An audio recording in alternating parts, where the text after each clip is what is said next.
Hello, my name is Marcus. I'm the compiler of a collection of therapy quotes entitled 1001 Windmills of the Mind, a collection of quotes taken from what's often called the psychodynamic or the psychoanalytic perspective, which long ago, as I understand it, was referred to by some as philosophical medicine, because this perspective seeks to, from the point of view of our most recent videos here, to heal repetition compulsion.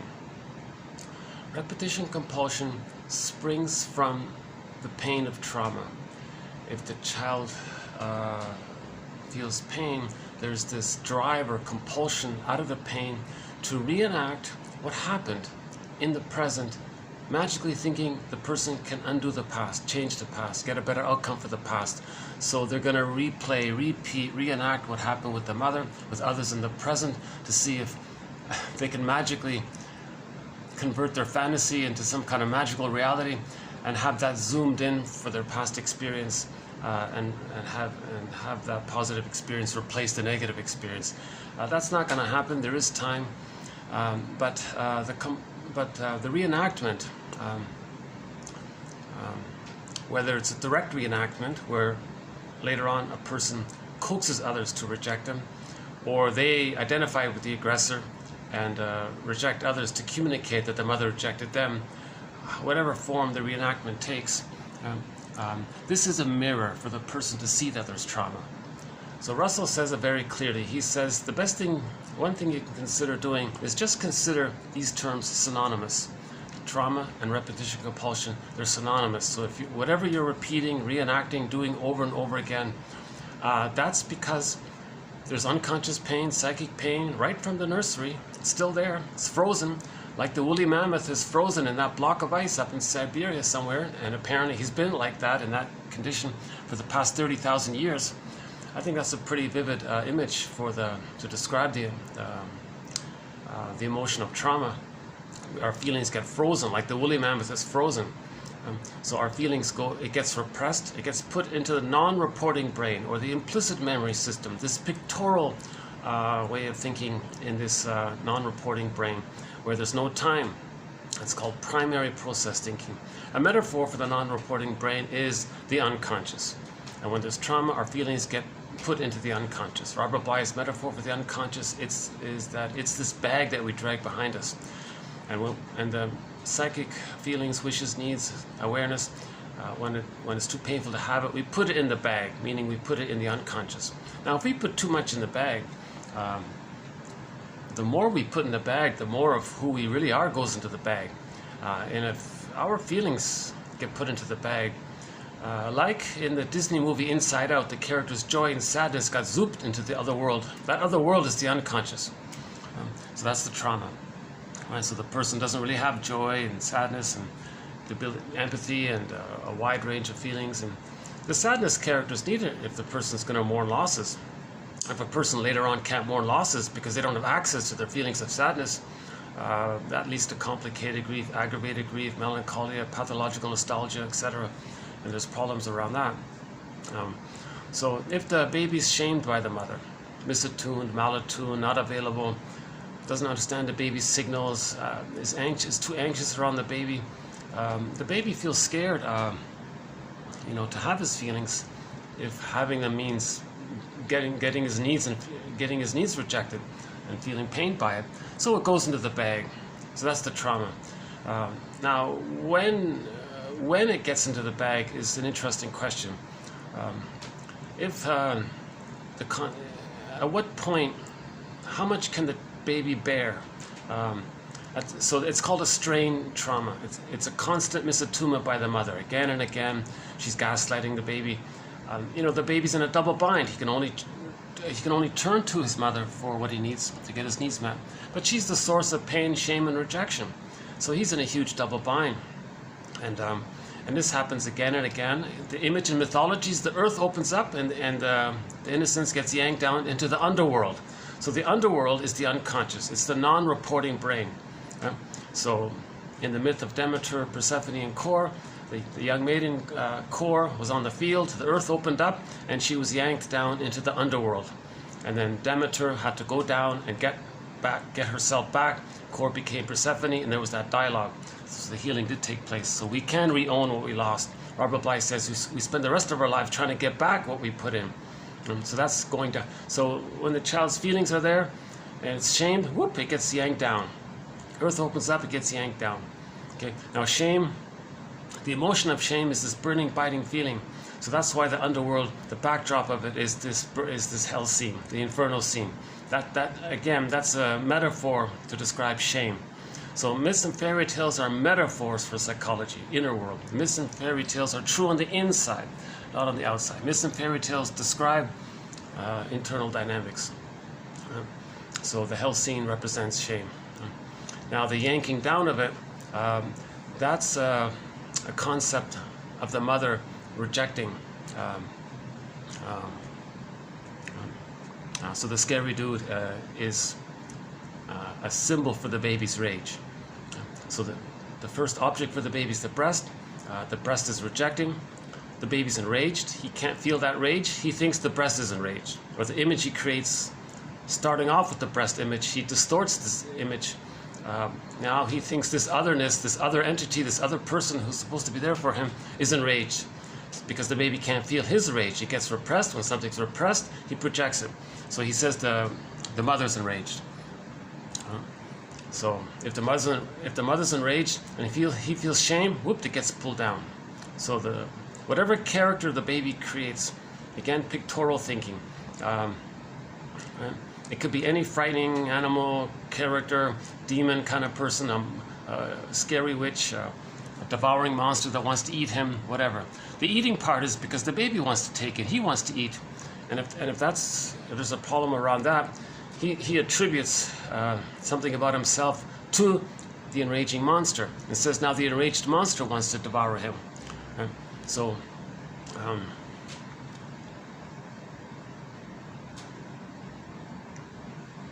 Okay, we talked about this issue about why the baby creates an image of his mother as a devouring monster that wants to eat him, and a trick of the mind, he hallucinates a goddess breast, and he thinks that's his mother. Now in myths and fairy tales, we see them as separate characters to represent the splitting. Again, myths and fairy tales describe psychology. So in a myth or a fairy tale, a goddess and a demon, they're seen as separate characters, but no. The baby can't see the mother as having two sides to her, so he splits it and thinks they're separate. So when the baby's nursing and he's in pain, that's the bad breast, that's not his mother. Maybe sometimes she's there, oh, there's the good breast, bad breast, good breast. He just thinks in those two terms. He can't see that it's the same mother. He can't accept that the mother's hurting him. The baby can't do it. He can't handle that ambivalence. He's too young to see the two sides of her. So to deal with the pain and anxiety around the mother being so shaming and painful, he thinks that's not his mother, that his mother is this goddess one that he makes up. So the baby's a genius to survive that way. So it helped him, but later on it's going to hurt him. So that's called a splitting mechanism. About 3 videos ago, we covered the splitting mechanism by Brody there, Bruce Brody. Had a couple of quotes. One of our major threads, the mechanism, this maneuver of the mind, operation of the mind, mechanism of the mind, even trick of the mind, known as the splitting defense, where the child can't see the mother for who she is. He can't handle it. So he just makes up 2 mothers. Oh, okay. When things are well, that's his mother, the good mother, but it's a made up one. When the mother's painful, well, that's some other person, some separate person. So if he's angry at it, well, it's hurting him, he doesn't care. Now in the depressive mode of experiencing, the 2 images come together, and the mother is seen as one person, meaning the baby can understand that the mother is both loving and frustrating. That's the reality. Now this takes place in normal development. When the mother is more loving than frustrating, that helps the child to see the 2 sides of her. But if the mother's more shaming than loving, he still uses the splitting mechanism, and in his brain he has the goddess and demon imagery, and that's a problem, because if the splitting is still there, he can't differentiate and leave the mother. If the splitting is still there, he's still in battle with his mother. He's still overly tied to the rejecting mother. While he may hallucinate that his mother's a goddess, in reality he's still bonded to the rejecting mother. And he's stuck there waiting for her to change her ways, to provide the love for him, to know himself and find himself. So he's going to be loyal to her. Later on, this manifests as dysfunction in his life. He'll either be rude towards others or self-sabotaging. That's being loyal to the rejecting mother, because the deal was the child has to wait. Well, the child has to get mother's love to know himself. So he's got to be loyal to the rejecting mother. Now, the loyalty to the rejecting mother is based on the original deal he made. The deal was he gave himself up. He put his golden ball in it's repressed. The book title is called "Do I Have to Give Up Me to Be Loved by You?" So that's the deal. The baby made this deal called, okay, I won't be my true self. I won't know my true interests. I won't be autonomous and know my uniqueness and these kinds of things. And that'll be the attachment. Now he's frozen there, and because he's frozen there, he's got to be loyal to it. So he never got the love to differentiate, so he's going to be loyal to it. So from that deal springs forth his dysfunctional behavior, whatever it takes. Whatever it takes, okay, it means he's staying loyal. Because if he were to self-activate and do something true to himself, that would trigger up the original memory of when he was nursing, when he had a real wish and feeling, and the mother shamed him. Now that memory is very painful. He can't do it unless he's conscious of it. So he'll self-sabotage to stay loyal. So dysfunction equals protecting the mother. Dysfunction equals being loyal to the mother. Now we're talking about the image of the mother in the mind, right? So that's the trauma. He's frozen there, and it's painful. So what's he going to do? He's going to try to get out of it. He wants to emotionally break free. So he has, number one, he's going to replay the dynamic with the mother. Yeah? So he's going to reenact what happened. So the mother shamed him. Later in life, he chooses others who he thinks might reject him. That's his way to reenact what happened. Him doing that is for him to see that his mother rejected him. Now, if the other people don't reject him, he'll coax them, goad them, tease them, taunt them, push their buttons, do something, be annoying, passive-aggressive, subtle things to get them to reject him. Aha. So that we played that song a few times by Warren Zevon. If you won't leave me, I'll find somebody who will. So the protagonist in that song was abandoned by his mother. Later on, he chose a woman who would abandon him. One day, a woman said, "Imagine that, I'm here." He said, "No, you got to leave me." So he tried to coax her to leave him. "No, I'm going to stay. I'm not going to leave." "Well, if you're not going to leave me, I'll find somebody who will." That's the actual title of the song. Let me just play it quickly here. Warren Zevon. It's only a minute and a half long. It was actually written to be the theme song for a TV show, which never got made. But the song is still there. So listen to the lyrics of this song. Okay, here we go.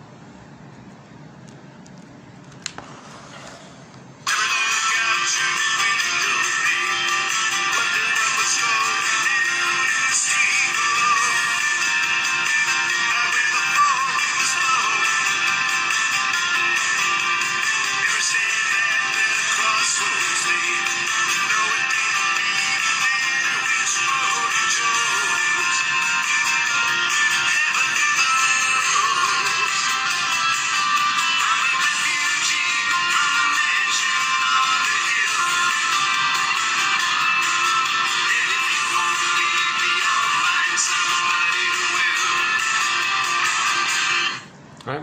Because he wants to reenact it. So why is he doing this? Because he has this compulsion to reenact what happened to him, and he's going to keep doing it until he realizes and sees that his behavior is for him to see what happened to him.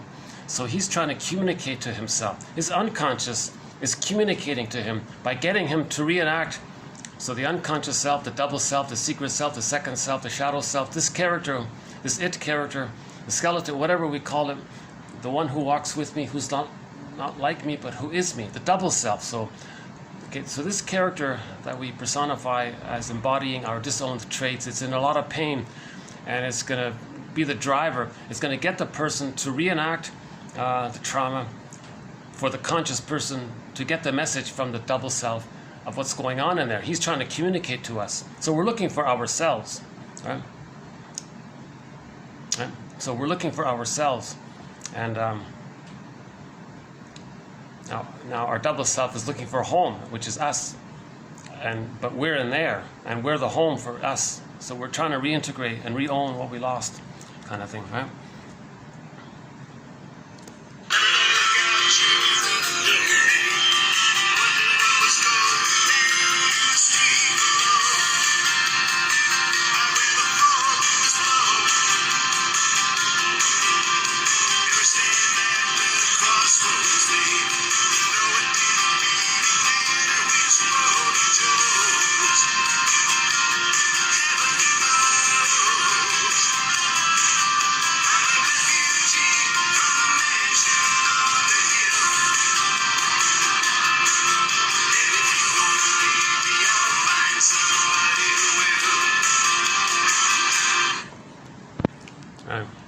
So there it is, there's that compulsion. So that song sort of conveys this whole compulsion phenomena, repetition compulsion. He was rejected by his mother or abandoned by his mother. He's gonna, this compulsion to replay, reenact it. So either he'll reject others to communicate that his mother rejected him, or he'll goad others to reject him. Either way, he's gonna reenact it. Right? Yeah. So let's bring back the quotes here. Hold on a sec. Yeah. Okay. So we just finished 3 videos. Yesterday we did 3 videos, mainly on the work of Bruce Brody. He summarizes very clearly, very nicely, object relations theory, which is sort of where psychoanalysis is at this point, as I understand it. It's called object relations theory, the study of the internalization of interpersonal relationships. The baby has an interpersonal relationship with his mother. He's going to record it in his brain, and we want to study what he records and how it influences him. What templates does he create? What schemas? What models does he create? These memories that he has, do they bundle up around certain themes? Do we call them internal objects? Are they like characters now? So now is there psychic determinism? Do they have motivation? Do these fantasies affect us? To what degree? So we're trying to study this internal world. We live in 2 worlds. We're trying to understand this internal world of the templates and the schemas. Now these schemas are based around certain beliefs. One belief is that the person must sacrifice his true self for the attachment. Another belief is if he tries to be autonomous, it's going to bring up massive anxiety, and if he can't handle it, he's going to binge eat or something, do some defense mechanism. So that's Masterson's axiom. Self-activation, real self-activation, triggers the abandonment depression from long ago, the nursery, and that persecutory anxiety, that massive anxiety called abandonment depression, that's going to lead to some kind of defense where the person does something to comfort themselves. Another schema is that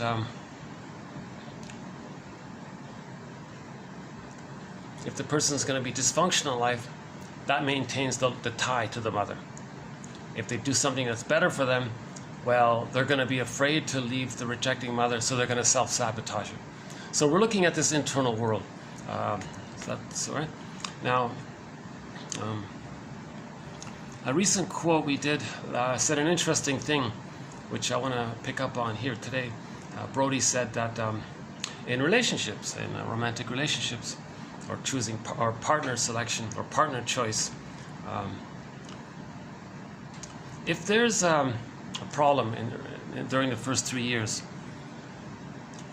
he calls it unfinished business. That's his term for it. What he means is that if a person in the present approximates a parent, usually the mother or the father, or you may cherry pick and distort your perception to find a made-up approximation, or maybe the person really does resemble your parent in some way.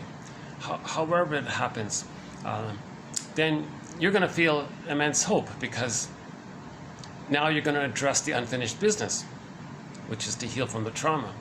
So you choose this partner, and you're very excited about this prospect that maybe they're going to represent your parent, But this time, they're going to choose to change their ways because they want to see you, mirror you, be there for you, accept you, and then you're healed. So the person has the fantasy that the person in the present as a substitute continuation for the parent they're going to represent the mother changing their ways because they're going to be just like the parent, but they're going to change their ways. You see, so that's the fantasy. It's not going to work because they have their situation. They're not the breast mother. They have their reality. You see, so in falling in love, it's like some people call it like a madness because you have this great hope, great anticipation that finally, at last, someone's going to provide whatever you needed, wherever the trauma took place along the developmental continuum. And in yesterday's video, we talked a little bit about it. Sorry, I'm having another bit of an off day. So you might see me a little anxious. The baby needs the safety mainly for the first 4 to 5 months. That's called the maternal holding environment. It's like an extended womb. So the main thing the mother provides is the safety, the warmth, the security, the warm, heavenly, blissful, safe feeling. That's what the mother mainly provides, that kind of safety and connection. Right? Now when the baby hatches out of a second time, roughly between 4 to 5 months, he starts to realize I, not I. He starts to differentiate. Now the baby wants to be seen. Now he enters into the period called mirroring. So if the mother sees the child because of the fusion, then the child can see himself. The mother hears the child can hear himself. The mother feels the child can feel himself. So however the mother's treating the child, he can now do it. He does it to himself, kind of thing. So if there's a problem there and he's frozen there, then later on in partner selection, he may find someone who approximates the mother and wants them to see them, wants them to provide what was missing. So the fantasy is, first they're going to choose somebody and be attracted to someone who's not going to see them. Someone who's going to dismiss them like the mother dismissed them. So they're going to be attracted to them. They won't first be attracted to a healthy person because it won't trigger it up. They're only going to be attracted to someone who approximates the mother. So there's the great hope. Now they choose that person. Now they're waiting with anticipation. Will that person change their ways? The mother didn't, but will this person, who's just like the mother, somehow they'll change their mother's ways, I guess. And because what they want to do is see the person, accept the person, or if the trauma is before 5 months, provide that safety and security and comfort and warmth and stability and continuity, that kind of thing, right? Now if the trauma takes place, between 18 months and 36 months, he might have a different kind of request, support for his autonomy, further autonomy. So we talked about this issue a little bit. So that his phrasing caught my attention. He said, well, if you fall in love, you're so excited about them because you think they remind you of a parent, and you're excited because you have unfinished business with the parent that you want to get finished through that person who you see as the parent emotionally. Now the person might say to themselves or to others, now I know that person's not the parent. I get it. They're from another place. They're in another environment. I get they're not my parent. But emotionally, Brody says, I need to see this person from an emotional point of view as the parent because I have unfinished business. So there's the emotionality of reenacting what happened. Right? So he was unseen by the parent. He'll choose a partner who will unsee him. But there's excitement because maybe he does have a hope to heal. We do reenact and repeat because we do have this fantasy that we might heal. It's a secondary delusion and we're not going to really heal. So now the exception is if the partner, if the two of them make I statements and they're conscious of what's going on. So marriage can be a psychological healing, spiritual growth, developmental growth path if they're both conscious of it.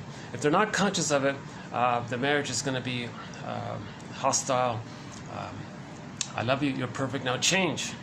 See, the partner approximates the parent. Oh, I love you, so you're perfect, you fit that image that I have, now change. Now they're doing the same thing. So they're going to quarrel a lot. Those marriages often become like sour milk or they rust out, that kind of thing. Now the exception is if they're conscious of what's going on then they smile. Oh, that's what's going on. Oh, wow. Oh, I get it. Okay. Now you can talk about it and think. Once things are conscious, and the two people have an alliance to heal together, that's great. That's really the goal of it. So this video is gonna pick up on this point here. So it's TQ. So we're gonna do TQ 2435. It's an assortment of quotes in this area about so-called falling in love. Again, a big difference between falling in love and just regular loving. So the falling in love is this. It's very exciting because you're going back to the stage of unmet symbiosis. Now remember, the baby has symbiosis. That's a blissful, powerful Garden of Eden, paradise. The unico mystica. It's this blissful feeling. So that's the huge excitement about falling in love. So we're going to reclaim that, get that back, or revisit it, or somehow evoke it, or somehow, or have it again. Or if we never had it, now we're going to have it. Or if we only got it partially, now we're going to return to it. So the falling in love is this. You lose your sense of time around there. Remember, the baby doesn't know time. So you fall in love, you don't know what time it is, kind of thing. So these quotes are sort of in this area. So let's begin here. So traditionally, psychoanalysis has considered the states of falling and being in love to be derived from the earliest infantile experiences of fusion and merger with the mother. Fusion and merger with the mother. The baby's fused there. He's merged there. The mother-infant dual unity. The baby's part of this unity of the two of them. And the baby doesn't understand that the mother's separate from him. And at the same time, the theory is the baby thinks that this otherness that he's in with is just there to serve him, take care of him. So he feels powerful and strong and happy because the breast sees him and knows him. In the womb, the placenta is always there for him. So he's just completely relaxed and blissed out, I guess, and these kinds of things. Right? So in falling in love, we're going to tap back into that because a lot of babies had a deficiency in that area, and there's a trauma there. Again, next one here. Okay, so the so-called chemistry of falling in love seems largely based on unconscious motivation to recapitulate the themes from the past in order to re-image them. Rather like looking for something new in something old. So you want to re-image it. The chemistry of falling in love, unconscious motivation to recapitulate the past, the symbiosis, and have a happy symbiosis. That's the something new from something old. So maybe the baby had no symbiosis or a negative symbiosis. He wants to go back there, that's the falling in love, and get a happy symbiosis. So there's the chemistry around it, all the excitement. Falling in love with someone who has an uncanny resemblance with the pre-oedipal mother. So this jargon, pre-oedipal, just means the first year of life, basically. The breastfeeding time, the pre-oedipal, I guess.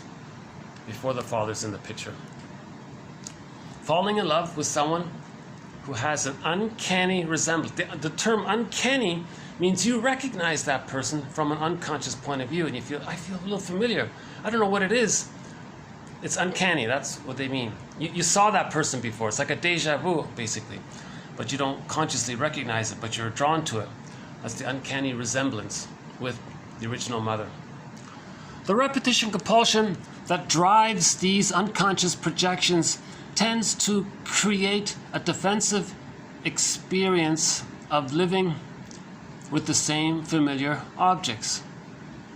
Again, the repetition compulsion that drives these unconscious projections tends to create a defensive experience of living with the same familiar objects. This stands in dynamic tension with the developmental hope and fantasy of having a better or reconstructive experience. A reconstructive experience. Right?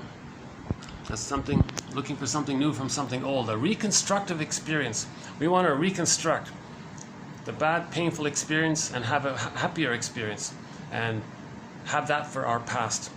It can't be done. We can't travel back in a time machine. The partner's not the breast. It's not going to happen. So Nathan's here points out two things. The partner resembles the parent, so it's familiar. So maybe there's a temptation to just live in that old familiar child, like home, like how you felt in childhood, and you have that feeling, and you're still sort of there, living it the rest of your life, kind of thing. There might be a temptation towards that, but there's this drive for healing. So at the same time, the person wants to develop and resume development. So there's two sides to this falling in love. It reminds you of the old, but there's this drive for something better at the same time. Partner choice, transference repetitions based on the experience of one's past. The hope that the new relationship will provide novel and better experiences. So there it is again, right? Our partner choice, okay? So this is transference repetition based on one's past. Okay. Whatever painful thing one of your parents did, you're going to choose a partner just like them.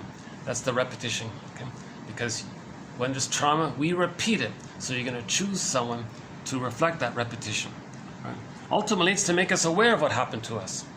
Okay, in the meantime, you choose that person who reminds you of the rejecting parent with the hope that this new current relationship will provide some reconstructive, new, better experience.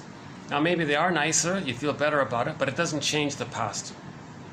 Because they're going to, they can't maintain that. Nobody can maintain that. Now, a narcissist looked into the pool of water, and see, and it didn't work. He couldn't make it real. What he saw there, the perfect symbiosis with the breast mother, it couldn't become real. So he ended up like a little flower at the end, right? So that was the lesson of the story. You can't take your fantasy into reality, right? So if your mother was a guilt tripper, and you find a person in the present who's a guilt tripper, and you have the fantasy that they're going to change because now they want to provide what you needed, it's not going to happen because they're probably doing something similar with, right? Or the example we had recently was that the girl's father was absent all the time, so she would always be attracted to men who would be absent all the time, with the fantasy that when she chooses an absent man, that he will be willing to give up his absenteeism so that he can see the daughter and provide the mirroring she needs. Now there's a limitation there because if the daughter is projecting the needs from the mother onto the father can't do it. See, a lot of times people blame the father for what the mother failed to do. See, sometimes it's a problem like that. We had a good quote about that recently. Okay, the bliss of falling in love is seen as the result of a revival of feelings that once belonged to a symbiotic phase of infancy. I think that's a pretty good summary statement right there. The bliss of falling in love is seen, so there's the bliss, right? The oceanic feeling, the oceanic, the unico mystica, right? This kind of heavenly Garden of Eden feeling, right? This wow feeling or mystical feeling, I guess. When people use the word mystical feeling, they mean this bliss at the breast, right? The Garden of Eden. So this blissful feeling of falling in love is seen as the result of a revival. It's a revival. You're getting it back. You've triggered it up. It's a revival of feelings that once belonged to the symbiotic phase of infancy. Okay. So we mentioned earlier about the gambit. One of the gambits of religion is to get people to imagine the breast in the sky, use some poetic, chanting, hypnotic, charismatic, emotional, evocative, dramatic language. Knows you, loves you, sees you, there for you unconditionally. For imagine that, it's there for you. Really, it's no matter who you are, it's there for you, always. So you're describing the breast, and you feel something uncanny about what they're talking about. I feel familiar what he's saying. And then at some point he may trigger or revive up some old feeling the person had as a baby but forgot when they felt the bliss. Now, if the speaker at the podium can be dramatic in his delivery, his storytelling, the person may get a click. He may get that feeling that he once had. And the guy at the podium says, "Oh, are you a believer now?" "Oh, yes." "Okay, we'll put money in the basket. I'll see you next time," kind of thing. So that's sort of So Mel Faber describes this point clearly in his book, The Psychological Roots of Religious Belief. Or look up TQ 2118. I posted a few quotes from him there. So I won't get into the religious thread here. We have 52 threads to 1001 Windmills of the Mind. The religion is one of them. Someone said, if you understand the psychology of religion, if you can put religion on the couch, you'll learn a lot. That's jam-packed with psychology, that one there. But when we talk about religion, it's mainly related to understanding prejudice, because religion promotes prejudice, and we get into how that is, but I won't do it here. Religion promotes the splitting, right? Goddess and demon imagery. It just maintains it like that. It doesn't try to heal the splits. It just says keep on using the splitting imagery, and that entrenches the prejudiced personality, because religion is a tool of the plunder system. So that's why religion is there to. Yeah, it's a huge. I won't go. Okay, let's not go there. That takes about an hour to go through that topic. Falling in love. A mutual hope for fusion. Here's a quick summary of it right there. So they both want to get back the unmet needs for fusion. The baby needs to be fused with the mother for 4 to 5 months. That's called the extended womb. The baby was in this fused-like state with his environment, is all one. He's meant to continue and have that for the next 4 to 5 months. It's called the extended womb. It's like an egg. He needs like another womb egg-like environment. That's called the maternal holding environment, where he's blissful there. Now, if he's removed from the mother for a while and the mother's hormones dissipate, kid comes back, baby comes back, mother's losing the ability to bond with her baby. Baby says, "Who's this stranger?" Now the mother doesn't understand the baby's signals because she doesn't have the hormones herself anymore to be in sync with her babies. So now she's anxious with her baby. The baby says, "Who's the stranger?" So the bond is broken. That's a betrayal. It's like a birth trauma can take place if the baby's removed too long and the mother can't compensate. Some mothers may be able to, but so if there's a trauma there at the fusion, for example, at birth, if there's birth trauma and the fusion didn't take place, or if the attachment, so it's called attachment failure. Yes, the baby has some kind of bond to the mother, but it's a very convoluted, maladaptive, very painful compromise he had to make. The deal is he's got to give himself up, he's got to be dysfunctional, let's see, to try to accommodate the mother's anxiety. So the baby's trying to comfort the mother, basically, and that's the deal he's making. So falling in love that's unfinished business. So later in their 20s, they fall in love, or in their teenager or whatever, they fall in love. They're hoping to go back to the place of the problem and have a better outcome, a better past. Falling in love is perhaps one of the most striking examples of transference. Right? So falling in love is a very good example of transference. And in mythology, this idea of transference, this sudden falling in love, is like that's the Cupid's arrow thing, right? So mythology describes this sudden attraction. You see somebody in a crowded room, across the room, and suddenly, whoa, you feel this excitement or something. How did that happen? Because we're eager to recreate, we're eager to heal, so we're eager to recreate the scene. So we're excited. We've got our bottled up hope to get our needs met springs up. So you feel very attracted by it. So this sudden thing in mythology, right? So to the Greeks, falling in love was the passion imposed by the arbitrary whims of Aphrodite, or the mischievous arrows of Eros, or Cupid, right? The arrow of love. At the moment of meeting him, is this a description of the transferential nature of falling in love at first sight? So that's what the Cupid and the bow and arrow is all about. It's to talk about how people can suddenly fall in love. It's transference love. The Greeks didn't have the jargon of transference love, where somebody reminds you of your parent and you're going to feel all excited because you have unfinished business. The unfinished business, you needed love, and now you think you're going to get it. And the person in the present, number one, reminds you of the painful bad parent, but they're going to be the best. So now you found another bad parent, but they're going to change this time. I love you, you're perfect, now change. Okay, so they didn't talk like it now that we have the jargon for. They just created this story about a little Cupid throwing his arrow, and suddenly people are in love. That's not love, it's transference love. And then they're in head over heels over it. So particularly in women with the most deprived early histories, falling in love may be the only model available to organize such promising feelings. Interesting thing, right? The only way to address their unmet needs, the only way to mourn who should have been there, the only way to mourn not getting the love that we needed, the only way to mourn who we could have been had we been loved. Maybe the only way to get in touch with some of this is through this instant magic, falling in love, right? Love at first sight. Maybe that's the only way to get some glimpse of the issue. He believed his problems stemmed from repeatedly falling in love with women like his mother. So there's the repetition compulsion.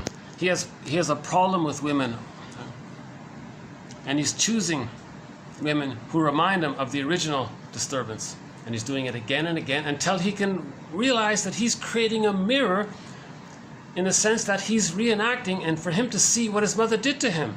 So if he chooses women that treat him badly, that's for him to see that his mother treated him badly, and that's why he chose these women, because he's trying to get himself to see what happened to him.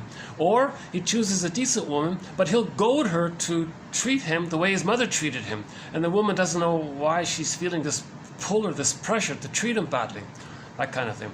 So again, that's a mirror. So he'll keep doing it until he realizes that his double self is communicating to him. His skeleton, his unconscious self, his unconscious, the it, his second self, his unconscious self, his non-reporting brain, his inferring mind that's pulling him into doing this, is communicating to him to get his consciousness.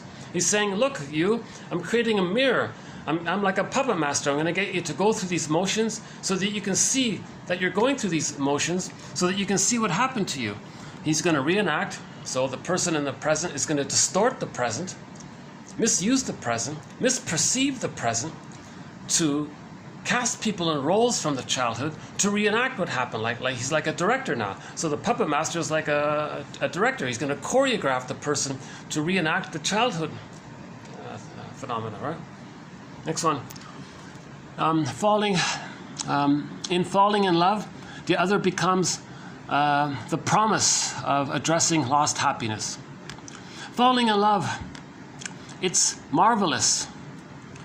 Your two hearts that beat as one, you reiterate the intrauterine life. You share it together. So that was sort of a poetic description of this falling in love. Imagine two little babies in the womb sharing the mother's heartbeat, and the two of them are in this womb.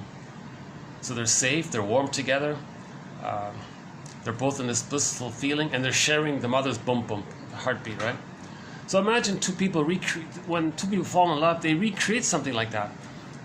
So they're both bringing up the memory of, like, they're each in the womb, but now they're together in this new womb. They're sharing this one womb together. Interesting way of putting it. Okay, falling in love, it's marvelous. Your two hearts that beat as one, you reiterate the intrauterine life, and now you're sharing it together. You're sharing it together, right? Falling in love has evoked imminent memories that cannot be thought, just acted with compulsive energy in a chaotic attachment. So there's the love, the madness one, right? Falling in love has evoked inherent or unconscious or implicit memories that you don't know about, you can't think about, but you act based on those memories, and now you have this kind of crazy love attachment. That's called falling in love, right? A distinction can be made between mature love and falling in love.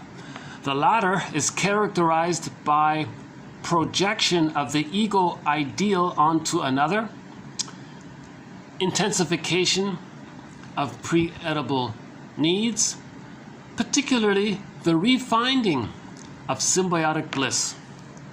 The refinding of the symbiotic bliss. So when you're falling in love, that's the falling in love one. You're trying to re-evoke the symbiotic bliss. Yeah. Because that's the unfinished business. The person as a baby didn't get it satisfied, so you're going to re-find it so you can satisfy it. But again, childhood is a one-way ticket. Right? One-way ticket. You know, to emphasize, we did play the song One Way Ticket. Maybe let me take a short musical break here. I'm finding myself a little anxious here. So I like to use this song One Way Ticket to convey the idea that the baby at the breast, that nursery time period, that's a one-way deal. It's a one-way ticket. Now the falling in love is an attempt to go back there and get it right. But we got to be conscious of this. So that's the difference.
going to go to Heartbreak Hotel, right, to face the blues. So she's going to mourn. That's the healthy thing to do. So she can mourn. She's willing to mourn the loss of what could have been. And she's going to move from the foolish state of the romantic falling in love and go to Heartbreak Hotel. Now she's going to shift from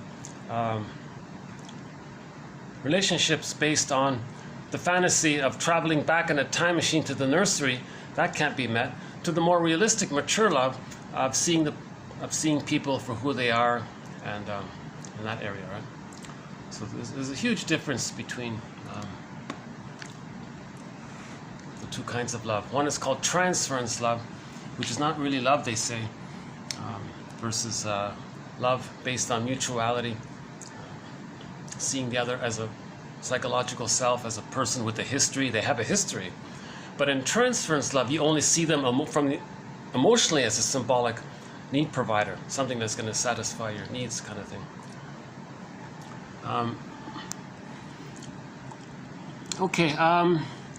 Yeah, a distinction can be made between mature love and transference love, or falling in love, right? So the difference between loving and just being in love, right? The latter is characterized by projection of the ego ideal. So one theory around this falling in love idea, this head over heels, this enchantment, this bedazzlement, this kind of awe feeling or whatever, is that everybody, when there's trauma before 18 months and the person didn't leave the symbiosis, if they didn't differentiate, know themselves, they're still stuck in the blurred vision with the mother. The child in the beginning thinks he's a little god. If he's traumatized there, later on, the person thinks that image that he had is called the ego ideal, or the glorified self, or the idealized self. He's going to chase that. So he has an image of himself that he created when he was in the womb or shortly afterwards, where it was all about him. Now that image, it's called the ego ideal image. Him being a little god, basically. Now he may find some confident person or partner who possesses some kind of confident traits and project that image onto them and say, whoa, there's the ego ideal. Now he's very excited because that's what he's chasing. He's chasing his ego ideal. Now maybe he can chase it by projecting it and marrying the person that's holding his ego ideal, and vicariously through the connection, he's going to placate his inner critic by that. So Bergler says, so the ego ideal means you were good enough to save your mother, fix your mother, please your mother, for her to change her ways to provide the love you needed. The superego is the memory of that. So if the person marries someone that onto whom you've projected the ego ideal, then you can say to your superego, look, superego, don't criticize me anymore for me when I was a baby, how I couldn't save and heal and protect and fix my mother. There's the perfect one there in the partner. So if that person's the perfect one, then they can do it. So he's going to project the image outward like that. Now the superego will say, I don't buy it. But Bergler says it can temporarily keep the inner critic at bay, the superego at bay, he said. So that may be one motivation to fall in love with someone, because you're projecting your ego ideal, your image of being good enough to save your mother, onto them, and that soothes, that keeps the inner critic at bay. The inner critic meaning the voice of the memory of you needing to believe that you had to be good enough to change your mother, fix your mother, save your mother, because the baby thinks it's all about him. When he comes out of the womb and there's a problem, he thinks he creates everything.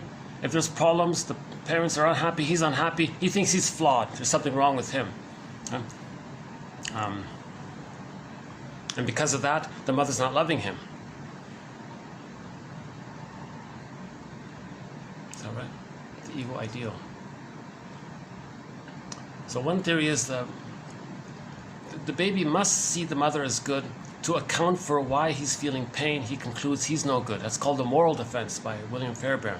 Or he thinks in the womb everything is bliss, and he creates it, but after birth it's missing, so he thinks that he's flawed. So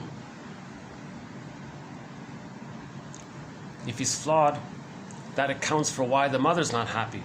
So he takes the problem onto himself. Now at some place in the womb he was good enough. That's the ego ideal, and he lost that because him being flawed. So that image of him being good enough, the ego ideal, he projects it onto the partner and thinks he gets a little relief that way. Now the partner is not this perfect ideal other, right? So it's not going to work. Huh?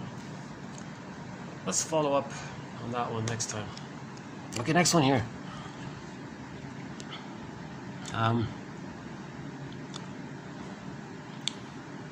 Right. So, falling in love is characterized by the projection of the ego ideal onto the other. Okay, the perfection needed to save the mother, something like that. The intensification of pre-oedipal needs. So those unmet needs, it's going to come up again. The needs for safety, to be seen, etc. Okay, next one here. All of us tend to project our ego ideal onto the beloved during the falling in love period. But then, after the honeymoon, we are forced to confront the limitations and the idiosyncrasies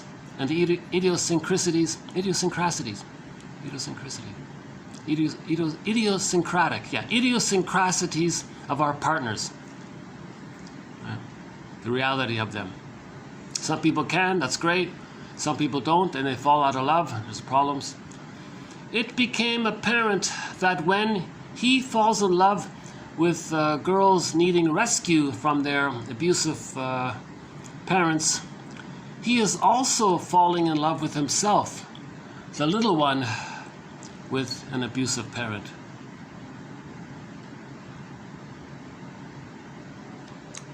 So that's a burglar calls that a magic gesture. If the partner is saving, if the person is saving their partner, because the partner had a hard time in childhood. See, mother in the mind, you see how I'm helping this person? That's what I wanted from you. I wanted you to help me and be nice to me. See how nice I am to them? I wanted you to be nice to me. That's called a positive magic gesture. Next one. Robert Bach, 1953, wrote that falling in love is the inevitable consequence of major object loss. Okay. Falling in love is the consequence of when you lose somebody. Okay. But instead of succumbing to melancholy, the regaining of the lost object by identification, a person suffering from being in love undoes the loss with a suitable object by replacement or resurrection. So I think he's saying it's a defense against melancholia. If the child is one with the mother, and they're fused there, and he's stuck there, later in life, if there's some kind of loss, the person can't mourn. Okay, so the other, you look at the template, it's the mother. So just put a little dash between the M and the O in the word mother.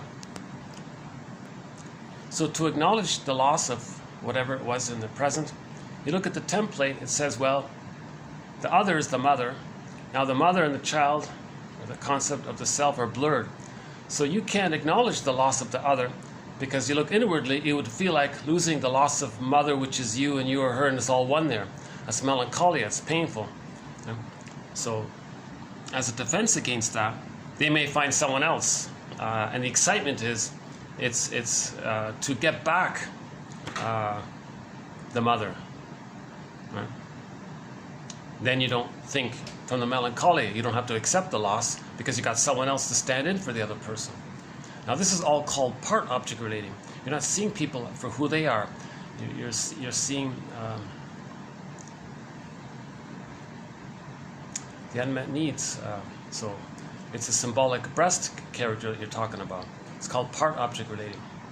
The baby thinks good mother, good breast, bad breast just comes and goes. They don't mourn losses because they didn't achieve differentiation. I think that's what he means, right? So melancholia is painful because in reality, if there is a loss, right, you would feel angry, sad, and upset. You would need to mourn and have the emotions around a loss in the present, in midlife or whatever. But you don't have your feelings. The golden ball's in the bag, so it's difficult, but you do have it. So now it's being directed at yourself. So the anger and sadness for the other, you look at the template, it's now directed towards yourself. Now you're angry at yourself, you're sad at yourself. That's the melancholia. So as a defense against it, to not do that, you can engage in the manic defense. Promiscuity, I guess, would be like that. Or, workaholism, or binge eating, or just hyper busy, or distracted. Whatever a person does to distract themselves. It's called a manic defense. Or another way to deal with complicated grief or melancholia is to find someone who approximates the parent, fall in love with them, then you think you don't have to feel the loss of the loss because the lost person's not lost if the new person that you fell in love with is there who's standing in for the lost person, you see? And you're operating from the emotionality of timelessness. So then you don't have to admit the loss because the person's still there. The new person's still there. In the last video, it was, Iris, who was it? 2 videos ago, we had an example of this. The guy was in love with Lisa. Oh, so what? Then there's Iris, whatever it was. Okay, next one here.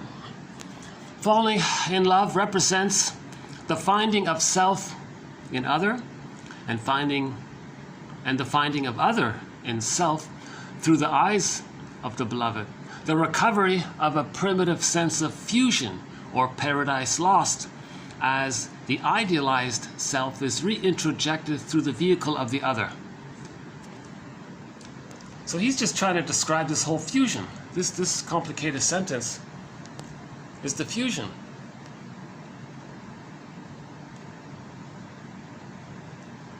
The baby at the breast, they're one there, so they see each other, they're one there. You recreate that in falling in love. Next one here. Emotions such as falling in love, fear or grief may alter a person's time perception. Okay, she described repeatedly falling head over heels in love with a series of men only to find them vaguely repulsive soon after they returned her affection. Yeah, so her fantasy is broken. The woman's fantasy was she's going to control the guy and have some kind of stability. But if he has any kind of needs, that's goes against what she wanted. Now, if the partner, it goes against her drive to get what she needed. So she needed to see the husband emotionally as a good breast, so she wants to control the husband. But if the husband expresses his uniqueness or shows something about him, oh my gosh, it's too much for her and she feels repulsed, she said.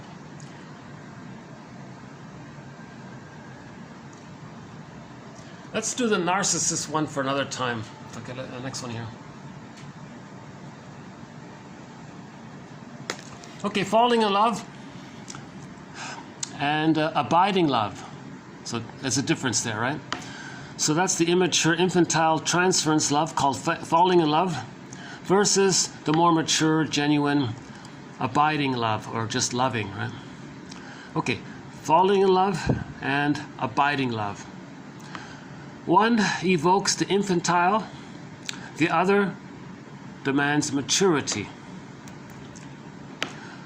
Falling in love may lead to abiding love, but to paraphrase from another context, there is no royal road from one to the other.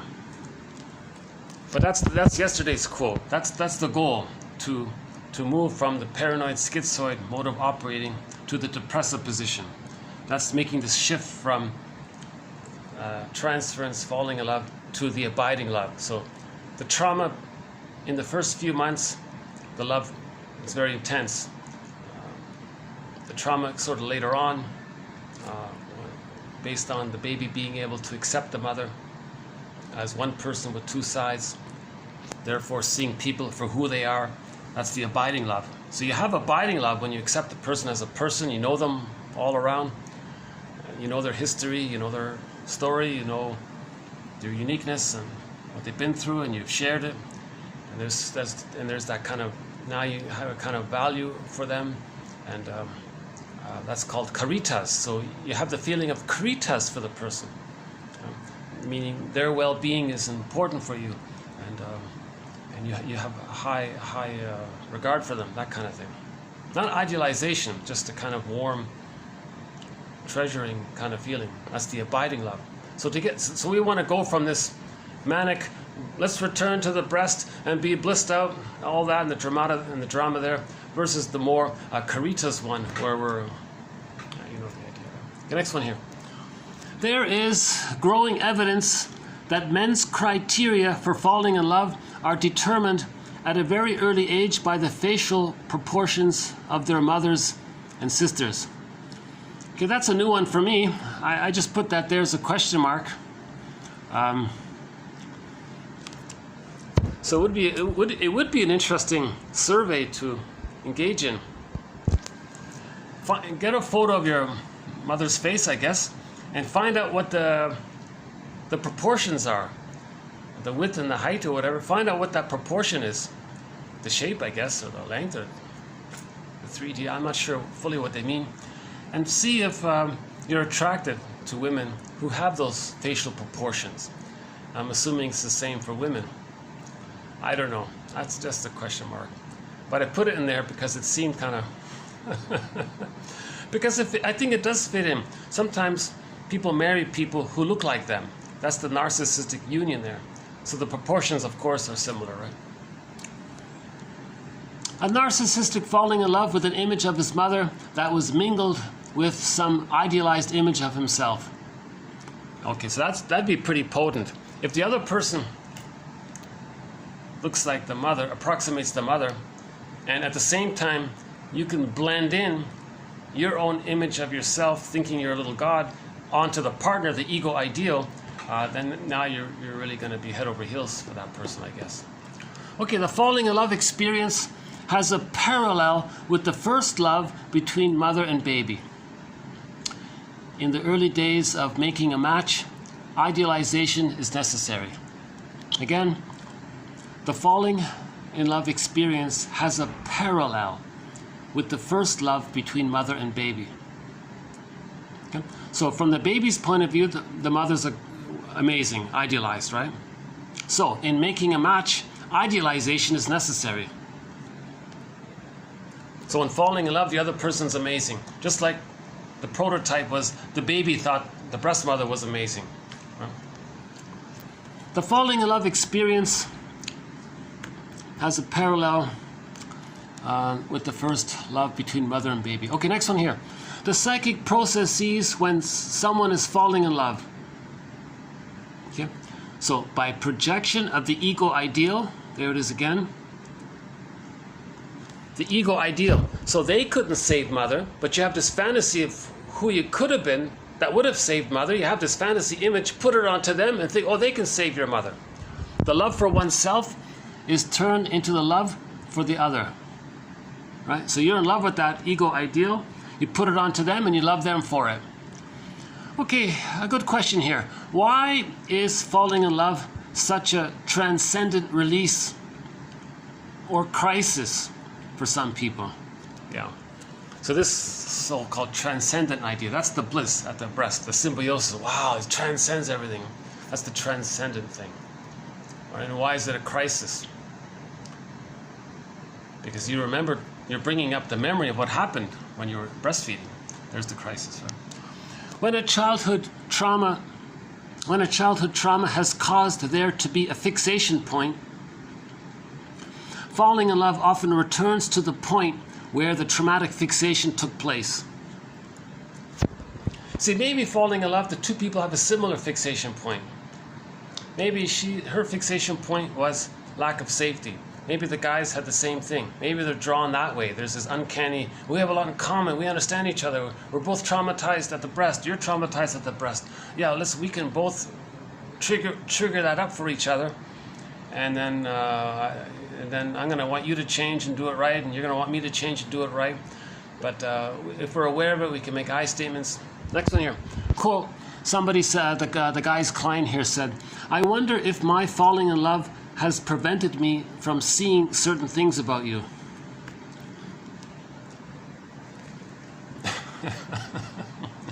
I wonder if my falling in love has prevented me from seeing certain things about you. Of course, this is the love is blind phenomenon. It's you're filtering. You're eager. You want to see the partner as an approximation of your parent. There's a compulsive emotional need to distort your perception for that purpose, and that's why you're not seeing the truth about the person in the present. It's preventing you. The compulsion is preventing you from seeing the reality of the person, because you're just blinded by this huge emotional life force, energy, forceful energy, someone said about it. Okay, next one here. Since the beginning of human memory, poets and lovers have agreed that the state of falling in love is like a hypnotic state, a spellbound, that carries the subject away. And we played the song Spellbound by the progressive classic rock band Triumph. They've got a song called Spellbound, sung by the Gilmore there. Pretty good song, Spellbound. And the video shows it very well. The guy sees a girl and he's in a hypnotic state. That sort of conveys it, right? The unusual suspension of time associated with falling in love. There it is again, right? Okay, let's save the narcissistic one for another time. That's a whole thread on itself. One must be willing to take all the risks associated with falling in love. The discovering of the limits, the realization of imperfections, the pain of disappointments, the possibility of tragic outcomes, and the aching disillusion of illusions. I like that one. If you're going to engage in transference love, falling in love, you better be prepared for the aching disillusion of your illusion. The realization that this person is not perfect and has limitations and idiosyncrasies, and the pain of disappointments. Falling in love contains fusional fantasies. Okay, there's the fusion again, the symbiosis. Falling in love contains fusional fantasies, but the dividing line between normality and pathology always lies with the degree of indispensability involved. So everybody can momentarily have occasional brief moments of this fusional experience, especially if you're under immense stress in your life. You may regress and have a fantasy of being one with the breast mother in the sky. So people go to church for that, right? Imagine the breast in the sky, you feel one. So that's a brief moment of the fusional fantasy. You recreated the fantasy. In fantasy, you recreated the experience at the breast. So that's a fusional fantasy, triggered up the old memory of the bliss at the breast, right? So occasionally, once in a while, under stress, it might happen. Once a year, once a lifetime, or twice a lifetime, I'm not sure. But if a person's doing it every week or something, if they're taking some kind of illicit thing or to engage in it, that's pathology. If they're doing it all the time. So normal, it's going to happen on occasion. So, like the falling in love one, similar thing. So somebody might fall in love a couple of times in their lifetime, maybe once or twice, maybe 3 times. I don't know, 3 times. Let's say that's sort of normal. But if they do it every Tuesday, if they do it all the time, that's the problem. That's the brain damage or something. Too much stimulation in the brain, too much trauma. That's too much trauma would do that, right? Yeah. The phenomena of love at first sight suggests that falling in love is based to some extent in the lover's fantasy about who this unknown individual is. Okay, that's what we've been talking about, right? Okay, having met by chance in a store, they started dating after 3 days and got married three weeks later. This is an example of an extremely swift period of falling in love due to enchantment, bedazzlement.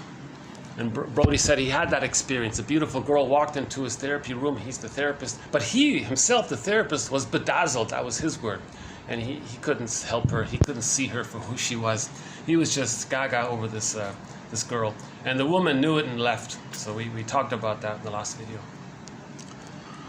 Some of the intensity of the experience of falling in love derives from the joyful, albeit diluted, recognition of ourselves in another, a narcissistic and hence imaginary component, especially when the beloved closely resembles oneself. That's the fusion. That's the fusion, right? If you see a couple and they look like each other so much, you think they're brother and sister or something. That's the fusion. Falling in love. Yeah, I remember one self-help author wrote a book about love, and I just looked him up, and there was a picture of him with his wife. Like, oh my God! Oh, and his mother and his wife, yeah, the whole family. His wife looked just like the mother. Oh my God! And he wrote a self-help book about it. Funny guy. Okay, next one here. Falling in love sometimes brings out more fantasy about the special person than reality. At other times, falling in love just brings out more reality about one's loneliness. Because we are lonely. Prior to falling in love, the person's lonely. There's a deep unconscious loneliness for not getting the love we needed, for not having that secure attachment style. Everybody with an insecure attachment style at some level unconsciously is lonely. So falling in love and losing it, it triggers up, whoa, I'm more lonely than I realize, kind of thing. Here's okay, we did this one yesterday here. In stories, people can fall in love across a crowded room. The kernel of truth in this rests on our extraordinary unconscious antennae that can read body language and pick out someone to represent the transference figure and to carry the parts of the self that we want to disown. When the projection fits very well, there can be a deep feeling of knowing and being known when in reality the other is still a stranger. So there's this idea some people make that something about yourself that you disown, the other person possesses it, you're attracted that way because it's kind of like owning something that you disown about yourself if you're close to that person, because vicariously they're expressing something about yourself that you don't have. Right? So that's one facet to this falling in love area. Right? When a couple fall for each other, there will be some kind of fit in the transference. Often we recognize in our partner a figure from our early life, whether it be a parent or a sibling. Sometimes this can be understood as our attempt to revisit a relationship and make a better ending, get a better ending to what has been difficult in the past. I think some people forget about this. You might fall in love with somebody, they don't unconsciously remind you or have some uncanny appeal to a parent. It might be to a sibling, because sometimes one of the older siblings takes care of a younger sibling. And for that younger one, they may fall in love later on with someone who resembles that older sibling that was supposed to take care of them. But of course, couldn't, right? So there's unfinished business that way, right? His falling in love with the girl is also the fruit of the time-honored hope of someone just like her. See, I want to find someone just like her for refinding lost family life. Okay, lost family life. It's kind of like a regression. In a marriage relationship, each partner is constantly, to some extent, relating to the other as if the other were a figure out of his past. And that's what Brody said. He had a very good quote. He says, I know you're not my parent, but I need to emotionally interact with you as if you were my parent, while cognitively, I know you're not my parent, but emotionally, I'm going to do that. So he can be very angry at his parent and treat And then one example was he was trying to control the partner because he wanted to get the safety through the control. That's called a manic defense, when you want to control the other one. Falling in love is reminiscent of the return of the repressed, in the sense that the boundaries of the self are inevitably perforated. The strongest bond between a couple may be the harmony of their unconscious images and patterns of relating. By mutually receiving one another's unconscious projections, hopes, and fears, each partner gives the other a feeling of recognition, acceptance, and connection. So if you marry someone who reminds you of a parent, it's related to your old fears, hopes, projections, maybe, and positive traits of being seen, accepted. But most of all, you got some kind of connection. You got the attachment back. Becoming part of a couple in itself, particularly if there is a falling in love stage, can easily recreate, or if the primary relationship was impaired, create for the first time a feeling of dyadic bliss. So a question of degree here. If the person has a baby, never got the bliss, that bliss can have one quality to it. If they had it, but it was insufficient, maybe there's a different quality to it. Falling in love, a physiological collusion. That's an interesting one. The mirror neurons and the mother's nerves and the baby, his nerves are going to be affected by it. So this is a physiological collusion, right? Falling in love, a physiological collusion when a kind of symbiotic relationship is temporarily formed. So this would be like your partner's in another city and you're feeling anxious. Maybe they're feeling anxious. There's a big mystery about that, right? Maybe you're in another country and you got this sunken feeling. You go, oh my God, I think my parent passed away. So there's a physiological collusion. Not sure much about that one, but... Okay, next one. Numerous poets warn us that love can be a form of temporary madness. This neurochemical intoxication has been responsible for many unsuitable and destructive choices. Yeah. See, depending on how, if you're so traumatized, you're eager to choose anyone who offers that false promise. And some women will try to be alluring to elicit that. And we talked about that book, Why Men Love Bitches, that popular self-help book. It's an advice book for women on how to trick a man. She says, well, a lot of men had a cold mother. Well, you be cold and you'll hook them in and you can control them.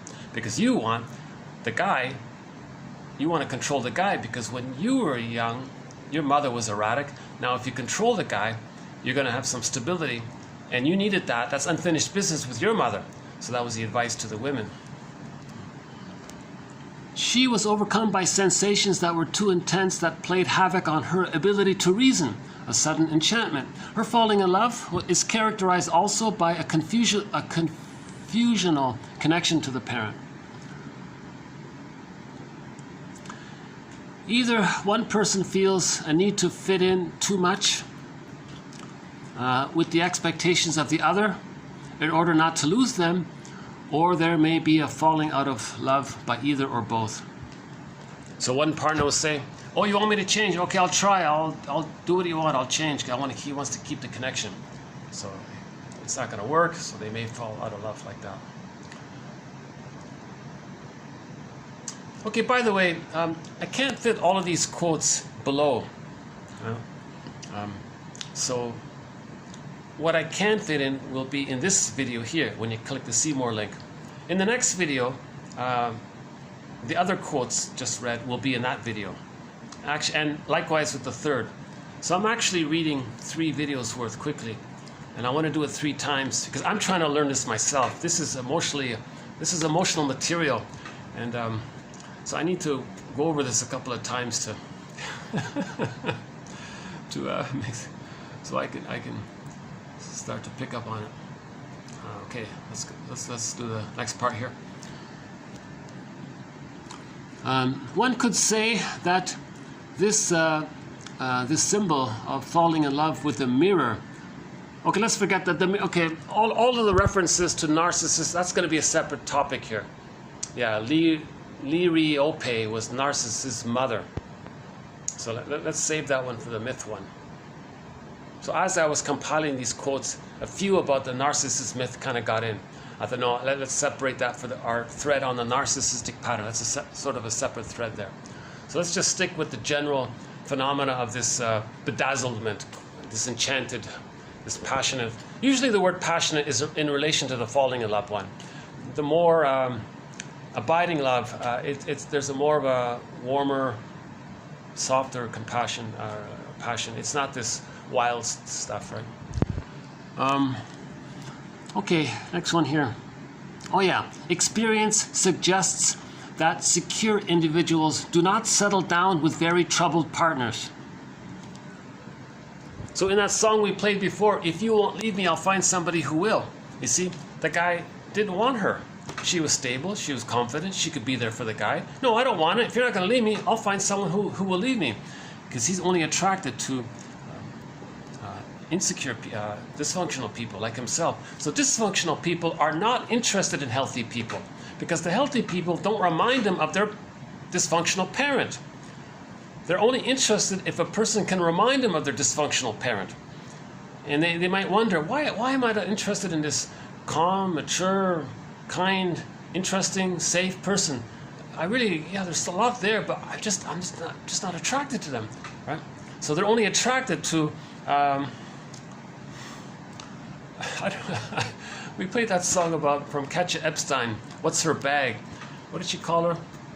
The girl with too much makeup, the padded bra, not much is going on, maybe she's not authentic. So he might be attracted to an inauthentic woman with all the makeup, a ton of makeup and all of this exaggerated accessories, and because she was a deceptive woman, or she was a hussy or something. But he was attracted to her because the mother was inauthentic and she was this con artist mother, maybe something like that. All right. So in other words, let's just stick to the quote here. So the quote here is saying by Powers here, experience suggests that secure individuals do not settle down with very troubled partners. Equally, a very insecure person is often drawn to a traumatized person rather than to someone who is comfortable with themselves. They're boring, they would say, right? Okay, next one here. Okay, Zeifman and Hazan suggest that with the bond between romantic partners, there's a flirtation, a falling in love, and then a transition to an attachment relationship in which the presence of the loved one becomes less exciting and more soothing. So if they can make the adjustment, they start off falling in love, they can modulate, the two of them can modulate it, then things can calm down. So it can happen that way. The human longing for merger and feeling at one with the other is a feature of falling in love. One of the paradoxes of that state is a threat of loss of one's own boundaries and therefore one's identity as a separate person. Yeah, in the fusion, you don't know yourself. You're just if the other's not there, I can't live without you. I can't live with you. You don't know who you are without the other person.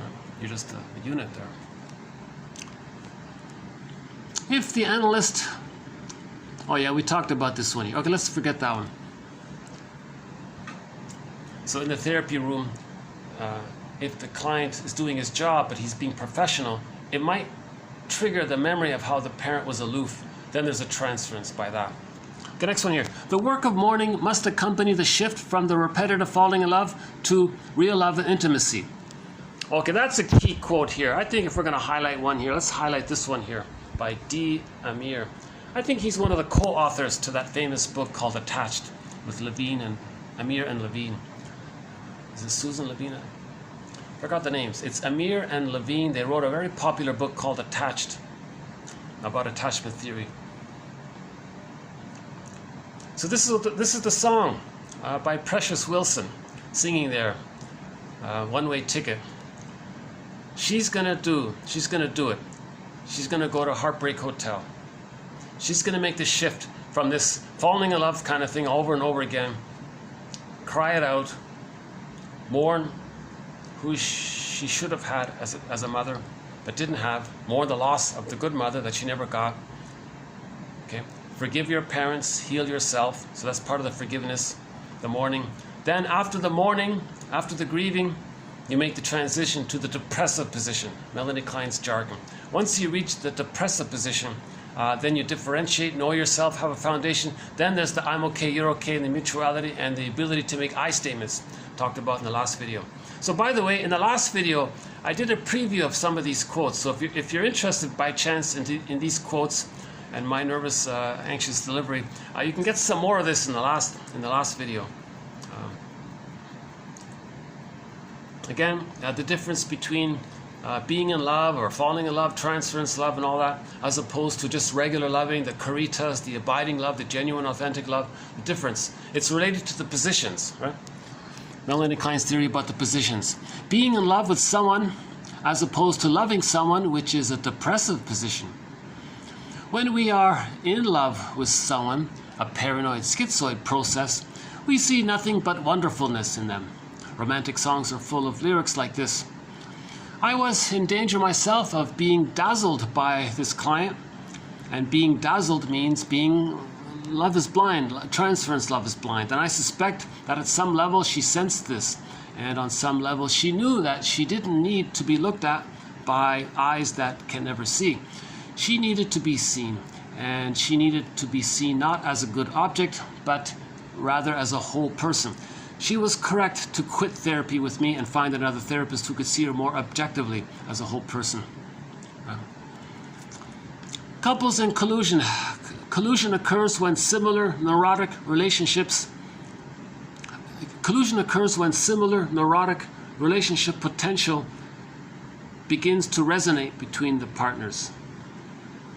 Similar neurotic relationship potential. Okay, so there's the unfinished business. He has unfinished business with the mother, and she has unfinished business with the mother, and it's going to resonate with each other, and they're going to collude in this drama somehow. In their conflicts, each partner reacts as if the other were an object from their past. Okay, Jörg Willi calls these cat and dog marriages. Cat and dog marriages are the essence of collusion. The partners tossing some bad object from one to the other, trying in effect to put the other totally in the wrong. Okay, so this is the fantasy of showing up the bad mother so that she can change her ways.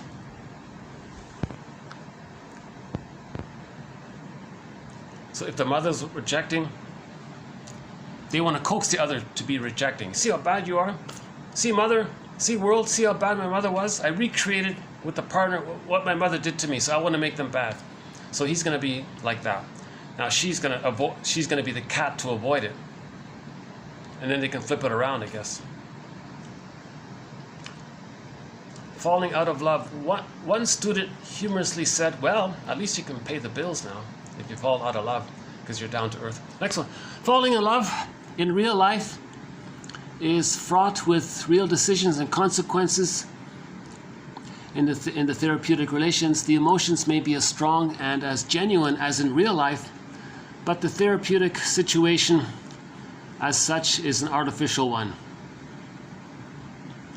Oh yeah, his metaphor was the difference between red paint and blood or something. In the therapy room, it's not a real love, versus outside the therapy room, that's a real love. So in the real love, you got the real decisions, real consequences. But when you're talking about in the therapy room and you think you have a crush on your therapist, well, that's not real, right? Okay, next one. Later, when he dared to feel that he was really falling in love for the first time, he was alarmed to discover how quickly he tried to impose tyrannical and unfeeling control over his partner. Yeah, that's a key quote there. So let's say the guy falls madly in love with the girl. Suddenly he wants to control her because he's trying to get the stable breast. So as a baby, the breast was erratic and unavailable. Now he transfers the need for the good breast onto the partner. Okay, now you're the good breast, but you can't be erratic. I want you to change. But she's not going to change. So he gets manic and wants to control her. So the manic defense, as a defense against the anxiety of being reminded of having been unloved, is to control the others so they won't leave. So he said he was surprised at how he behaved after he fell in love with the girl. He thought she was heavenly. Next minute later, he's trying to henpeck her all the time. Next one here. This pacification of the subject is repeated ephemerally in the early stages of falling in love and chronically in lovesickness. A passivity symptomatic of intense perceptual stimulation that overwhelms the psyche, confounding the experience of time in a manner analogous to the undercranking or step printing machine.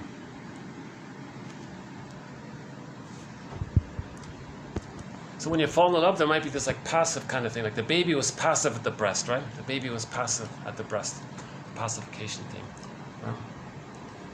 Later, it can show as love sickness. Now he's passive again because he's overwhelmed with the memories and things.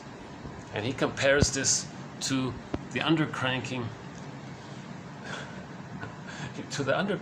or step printing technique, whatever that is. It just sounded funny, right? Okay, last one here. Falling in love with someone is falling for make-believe. So we'll just start to conclude here. So there's a song lyric. I didn't know this song, but a very famous song. Falling in love with love is falling for make-believe. So I looked it up, and sure enough, it's a famous song from the 30s or 20s or something like that. So why don't we play it here? This version is the one by Julie Andrews, the actress from The Sound of Music, Mary Poppins. So everybody knows her voice, I think. Three of my favorite things. So the key line here is in this song. It's at the beginning. Falling in love with love. Okay, what is that? You're falling for make-believe. The make-believe is the fantasy that the person in the present is your bad mother who's going to change your ways and be the good mother, and the experience is going to be zoomed back into the past, into your memory, so that meaning you changed history, you changed the past, but it can't be done. So you're falling for make-believe. So a lot of this transference love is falling for make-believe. Key line there. So let's play this song here by Julie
One of the authors made reference to this song, so it got me curious to look it up. Yeah.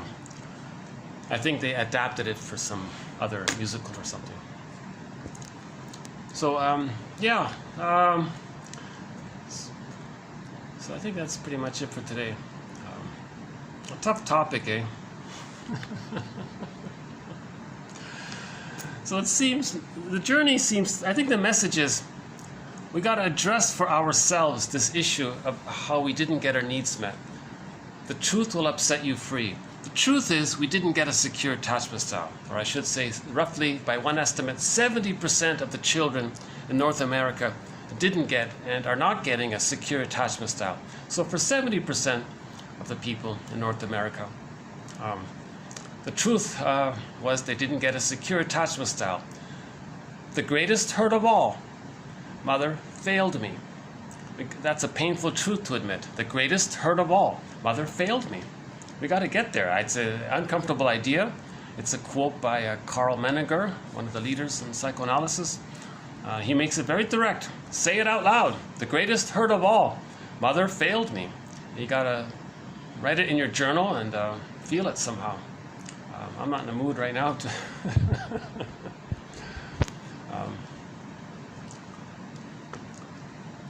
the truth will upset you free. Yeah. And Brody was saying, you got to mourn not only the loss of what you did get, because your parents did their best, right? And they would have done better if they could. Okay, so now you got to forgive them in order to heal yourself. But how do you? Okay, that's the title of a self-help book by Barry Groskopf. Forgive your parents, heal yourself. So that's the area that we got to look at. Okay, the parents were stuck in their dilemma.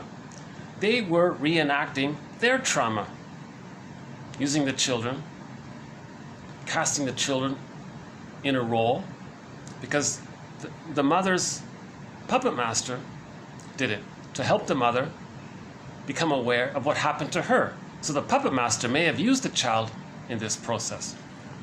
So the puppet master, meaning the mother's unconscious, made the mother shame the child so the mother could see that her mother shamed her. She's reenacting it. When there's trauma, there's this compulsion to reenact it. The person's in pain. That's why they are reenacting it. So now you forgive the parents because you understand why they did it. They were in this compulsion. Right? They were in pain. If the mother didn't love the baby, it's because she was in pain. And you got to get to this place of understanding the mother and how she coped with her situation. Then you can start to differentiate and look at how you're coping with the situation. That's sort of the main message of that book and his sequel. He wrote two books there, Forgive Your Parents, Heal Yourself, and Hidden in Plain Sight, Understanding Your Puzzling Emotions. Most of the quotes actually came from that second book. So we covered his quotes about 2 weeks ago, I think. So if you look in the search engine here in this channel, Groskopf, Grosskopf, I believe. You'll get the quotes. We did 2 videos of his work.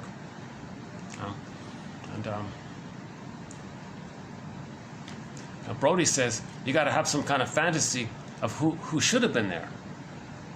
And you got to mourn the loss of this imaginary needed person. That's a tough one. How do you do that? You know?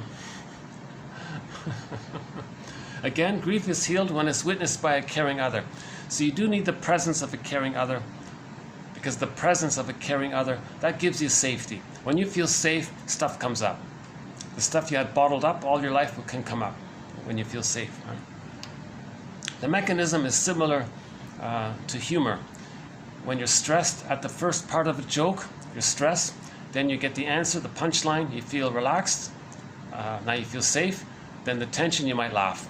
The similar dynamic takes place with sadness. You got this bottled up sadness, now you feel safe. So let's say you're driving in your car on the highway, a country road, it's clear, you're safe. Song comes up, which reminds you of a good time in your childhood, of when you were in love, let's say, and you felt safe by that.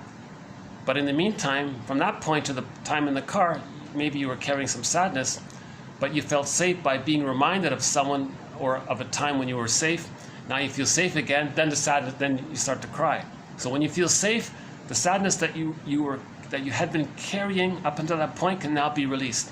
So that's what the caring witness is for. Grief is healed when it's witnessed by caring other. You need that kind of safety. A tree in nature is limited. Maybe you can do it in nature. I don't think so.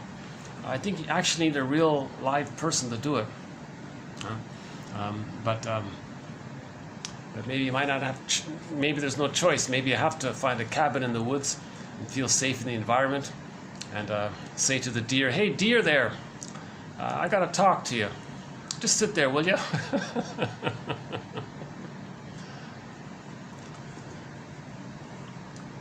Maybe I can just take a peek downstairs. You know, I had to do my video here today because the downstairs was occupied. This is sort of my emergency backup room here. I don't really like using this room, but let's see what it's like downstairs. Hold on a sec. Oh, yeah, they're gone. Okay.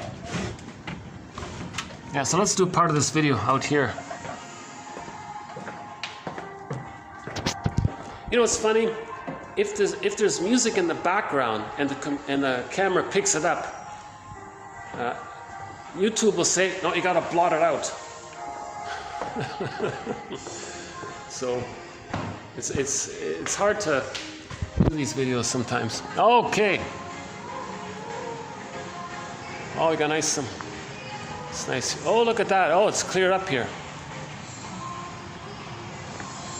Oh, it was packed here before. Yeah. Oh, nice. Oh, let's spend a few minutes here before we close up. So again, I just want to clarify. I'm doing something different this time. I read through 3 videos worth of quotes, and I want to do that batch of quotes again 2 more times. I want to do it 3 times because this is one of the most challenging topics for me to understand personally. Because I've been in that state, that hopeless romantic kind of feeling.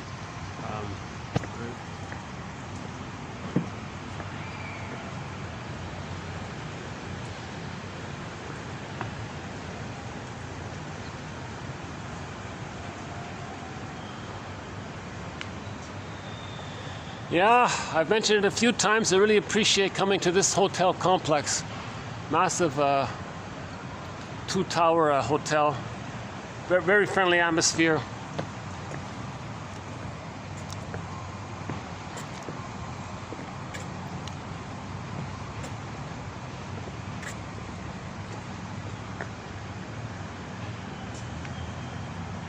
Okay, SEA. That's part of the acronym. OFSEA and then IF. Okay, so we have an acronym called of C and plus the IF on how to make an I statement, TQ2360. Actually, in the last video, I did do an example of it briefly.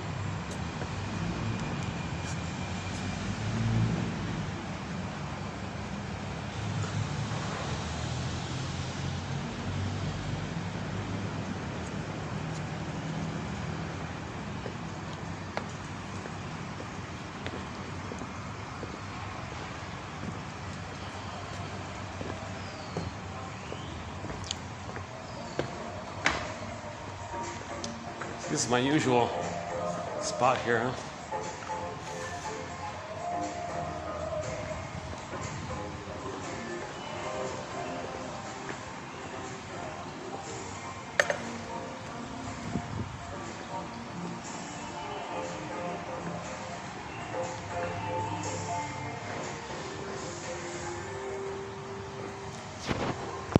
So I think this all points to the issue of, here's my regular spot. I think I've done about 8 or 9 videos in this spot here. I love this spot, my favorite spot right here. It's been great, yeah. Got a few minutes left here.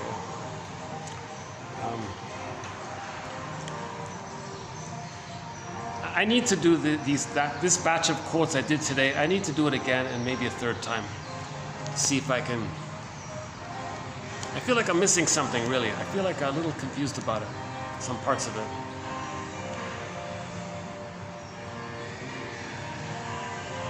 At what point can we convert falling in love to abiding love?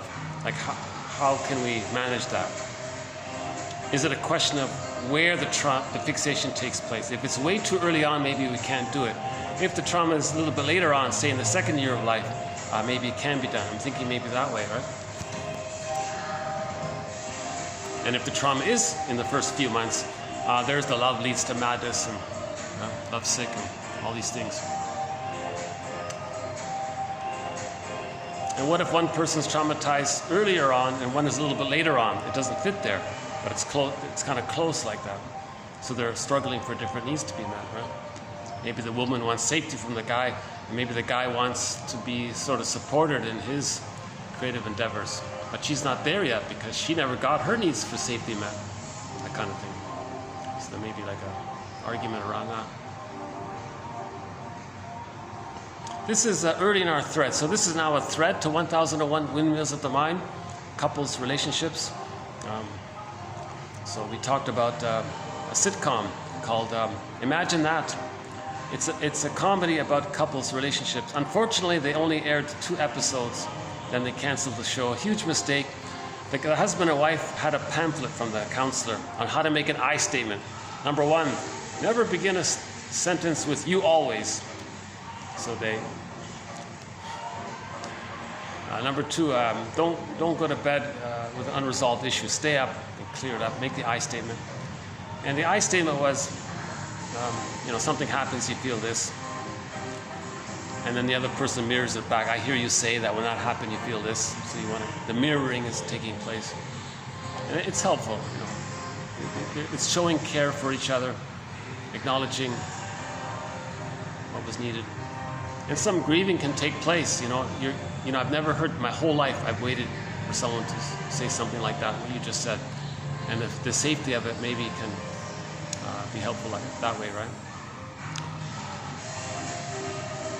And the other sitcom we featured was Help Me Help You, starring Ted Danson. But we only saw the pilot episode.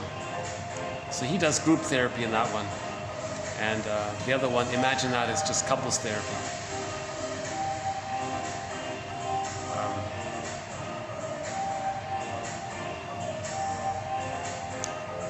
I don't have any quotes yet from the TV show In Treatment. So maybe we'll dig that. In the future, that'll come in. What's the other one? We have a couple of quotes from the show Go On. It's also sort of a comedy about therapy. Go on. Someone's talking, and then you say, go on. The show is called that. I think we have 1 or 2 quotes from it. But some TV shows are very psychologically minded, so we have some quotes from the TV show Judd for the Defense, a very psychologically minded legal drama. Judd for the Defense, starring Carl Betts. Excellent show. We've got some quotes from that show. Not on DVD. I haven't seen all of the episodes. The Fugitive, the one starring David Janssen, also somewhat psychologically minded. David Janssen, a fugitive from the justice he seeks. That's a symbol that babies are fugitives from the love they seek. They're running away from the breast, but they're looking for it. But the breast is the source of pain, so they're running away from it, but they're looking for it while they're running away from it. So the fugitive, he's in a similar state, similar situation. He's innocent, but the legal system is chasing him. But he needs the legal system to declare that he's innocent, but it's chasing him. Similar dynamic. So there's this uncanny appeal to that show, to this guy feeling guilty and always running, trying to prove his innocence. It's talking about unconscious guilt. Babies feel unconscious guilt. They feel responsible that there's problems after birth, that the mother's not happy, that they're not happy. They think they created it all. It's called unconscious guilt. Is something flawed with them? Did they do something wrong? It's called unconscious guilt, hidden guilt. They feel like an invisible criminal, invisible crime. So in The Fugitive, he's like the crime thing. So we feel like invisible criminals to our mothers. Right? It's a mistake. It's not the baby's job. They didn't do anything wrong to the mother. But the baby thinks that. He thinks he did something wrong. That's the interesting area that we have to face.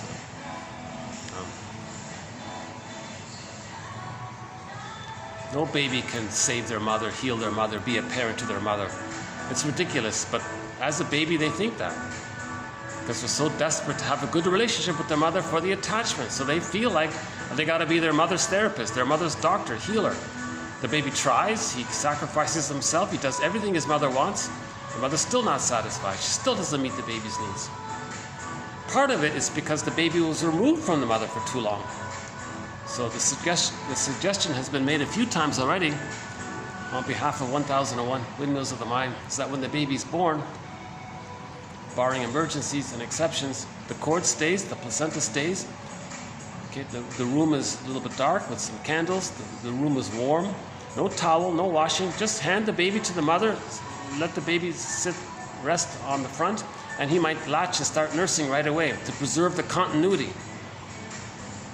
At the moment of birth, the mother produces lots of hormones to facilitate the baby latching onto her and bonding to her and having that safety continuity. And another key point, according to Klaus and Kennel, is that it helps the mother herself to be able to be in sync with the baby. It allows the mother to be a symbiotic object, a self-object for the baby, meaning she can meet the baby's needs and signals and understand it. So she can provide what the uterus provided, what the placenta provided. So the breast mother can provide that. So the mother and her nursing can offer that. So the hormones facilitated that. But if the baby's removed too long, and then the oxytocin and so on starts to dissipate, the baby's returned, the mother's already feeling sad because she's losing the oxytocin. When the baby's there and the mother wants to welcome the baby, but her hormones are dissipating, she has a conflict there, and the baby goes, wait a minute, mother's in some kind of conflict here. What's going on here? Where's my mother? Who is this stranger providing all this anxiety? Am I flawed? Did I do something wrong? Did I create this? Is it my fault? No, the mother's just suffering from the loss of the hormones. But the baby doesn't think that way. The baby can't analyze, can't think in that way, right?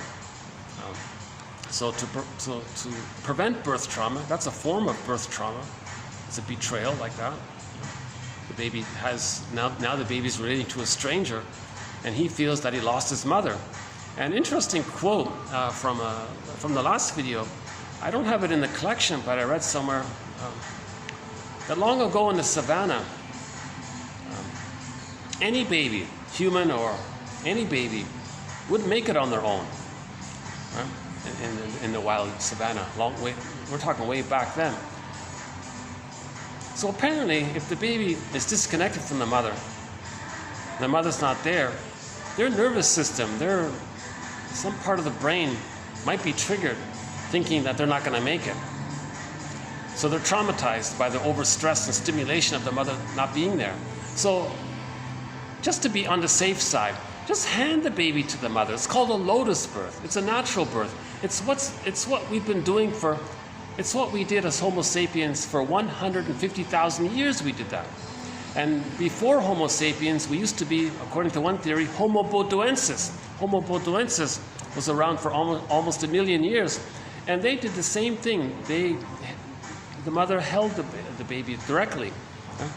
So the baby never got that primal, terrible fear. Right? But 10,000 years ago, we changed it. We removed the babies to traumatize the babies, to make them angry, to create the splitting mechanism of goddess and demon. And then that leads to us or them from that template. And us or them, then someone says to you, the people on the other side of that tree, well, we want their resources, so let's just say they're bad and we're good. And since they're bad, now you hate them because you hate how your mother shamed you, but the hate is your own rage. You're talking about your own rage seen onto them. And that's how the plunderer works, because the baby's not going to care if he's angry at the bad breast, because the bad breast is not his mother. He doesn't think that the bad breast is his mother. He thinks the bad breast is not his mother. So later on, you see others that on the other side of the tree, they're the bad ones, and you don't care about them. Right? Just like the baby wouldn't care biting the bad breast, because that's not his mother. And he's enraged at the bad breast, because he needs the good breast, because he's got to make it, right? He doesn't want to be reminded of what happened in the savannah 1 million years ago or whatever it was. So maybe just as an insurance policy, just to play it safe, the suggestion has been made that, again, barring special emergencies, the baby is just placed on no towel, no washing, no scale. What do you got to weigh the baby for? Who cares about that? Just hand the baby directly to the front. The baby latches.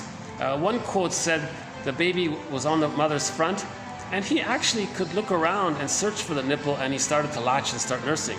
He actually searched for it, and it was as if to look for it. He had this innate expectation that the nipple would be there for him. So he was already looking, where's the nipple? He was already doing it, one quote said. And he found it. And now the exception was if epidural was used and the baby's kind of numbed out, then he needs some help in that area. But ideally, that shouldn't happen, right?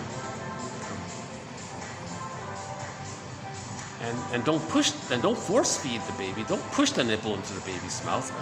Let the baby place it properly, place him in that vicinity, and he'll find it naturally on his own. Right? Again, unless he's too numbed out or traumatized or confused or stressed out by the birth trauma, if there were birth complications. But in a normal birth, we're talking about. Right? Then, if the baby latches, he gets the continuity of the womb. First 4 to 5 months, he's safe like that. Then when he hatches out, then at the very least, the bully pattern won't be there. The Iago pattern won't be there. The lower functioning BPD, the criminosis, all of the crime pattern, antisocial, all these crime issue patterns, that won't be there, so crime will be gone. Crime is an attempt, later on, Bergler says, to get a response from the mother. The fantasy connection with the mother if there's a response by others. So we have a quote about that. A recent thread added to 1001 Windmills of the Mind is the psychoanalysis of crime. We only have 3 quotes on it so far, so we'll see if we can update that one in the future. But if there's trauma between 5 months and 18 months and the baby can't fully differentiate, the worst the child will be is your garden variety arrogant narcissist who thinks everything's about him. But he's not going to be a bully, he's not going to be violent, he's not going to be too aggressive that way. He'll just think that he's a little god in his mind, a hull of mirrors. He'll just live in this, like Narcissus in the pool of water. He'll just think he's just chasing this image of him being a little god. So he's cold and selfish and doesn't care about others, but he's not overly belligerent to force someone to be his lackey. Yes, he wants to shame others, and he'll do it through his cynicism, but he's not like the bully pattern who will be aggressive to frighten someone to be a lackey for them. A person with a narcissistic pattern has the mother. They are the mother, so they don't have this dire desperation of survival issues.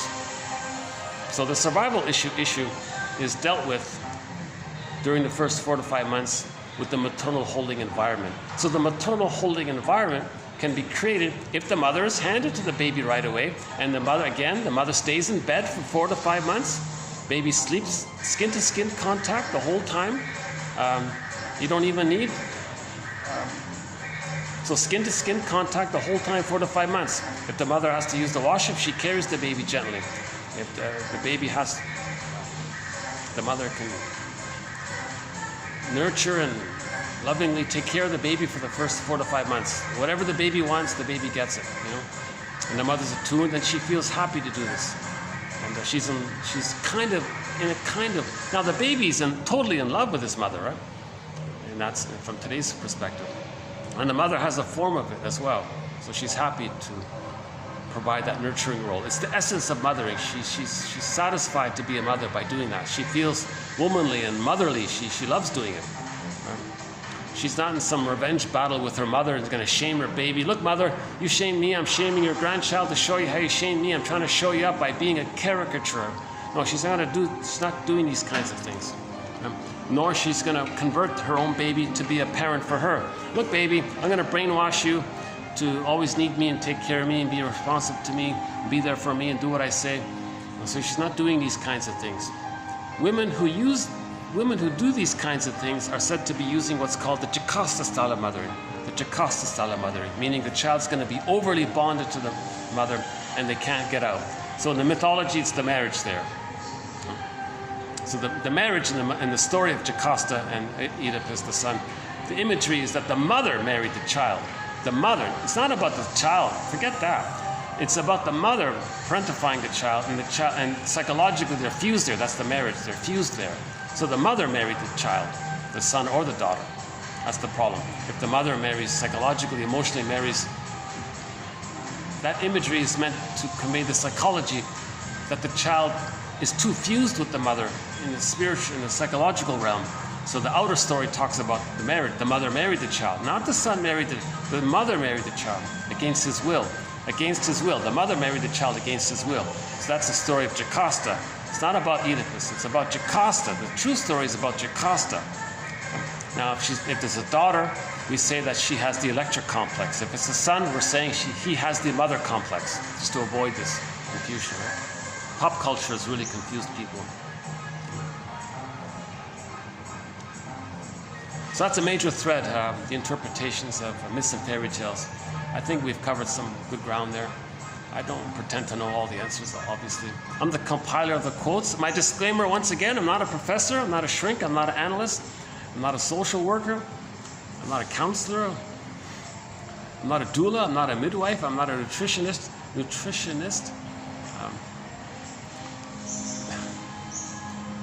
I'm not even I'm not a translator. I only speak English, unfortunately. But we do learn a few German. We are learning a few German words in 1001 Windmills of the Mind. I think the most recent German word we learned is Fluschwieger. Fluschwieger. We played the song Heartbreaker, made popular by Dionne Warwick. She sang a song written by the Bee Gees called Heartbreaker. A very well-written song, but Dionne Warwick really made it popular. And I tried to play Katja Epstein's German translation of that song called Fluschwieger. Why do you have to be such a Fluschwieger? Why do you have to be such a heartbreaker? Why do you have to be such a Fluschwieger? So Fluschwieger means heartbreaker in German. Heartbreaker in German is Fluschwieger. I tried to play it, but you know what? It got blotted out. A lot of songs I have to go back and blot it out. For example, if right now a famous song is played in the background here, YouTube won't allow the viewing of that video unless I click back and agree to trim out that sequence. Barbara Lewis sings a very good English rendition of Windmills of the Mind. I can't play it, it always gets blotted out.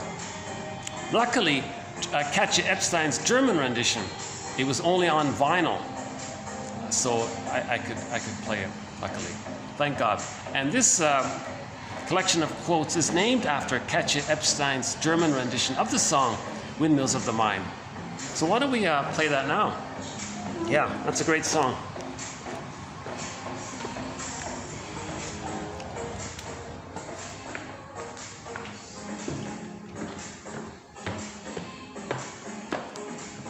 Yeah, well, a recent video said, hey, Marcus, you played a Dolly Parton song in the background. No, I didn't. It turned out it was the hotel played it in the background. So I had to blot it out. Things like that, you know.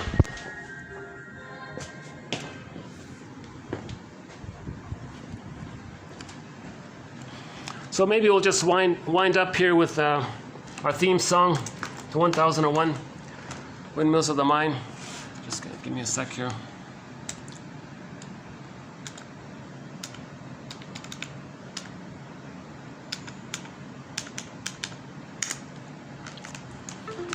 Yeah, so we'll revisit these quotes tomorrow. Hold on a sec. Okay.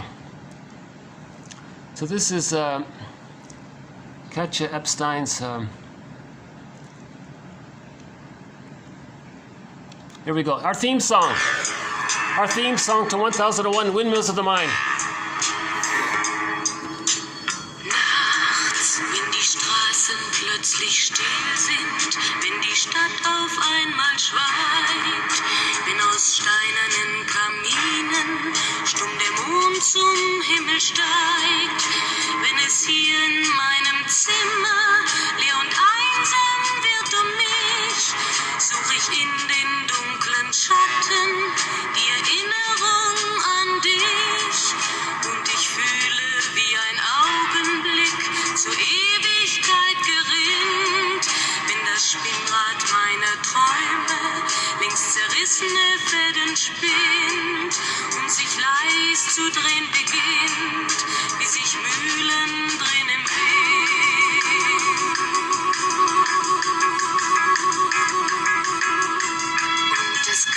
kreisen die Gedanken, ohne Anfang, ohne Ziel, wie die schnellen Wellenringe, wenn ein Stein ins Wasser fiel, wie ein Kreisel, den die Peitsche über Straßenpflaster treibt, wie Spiralen, die ein Adler in den Abendhimmel schreibt, und ich fühle, wie ein Augenblick zur Ewigkeit gerinnt, wenn das Spinnrad meiner Träume längst zerrissene Fäden spinnt und sich leis zu drehen beginnt, wie sich Mühlen drehen im Wind.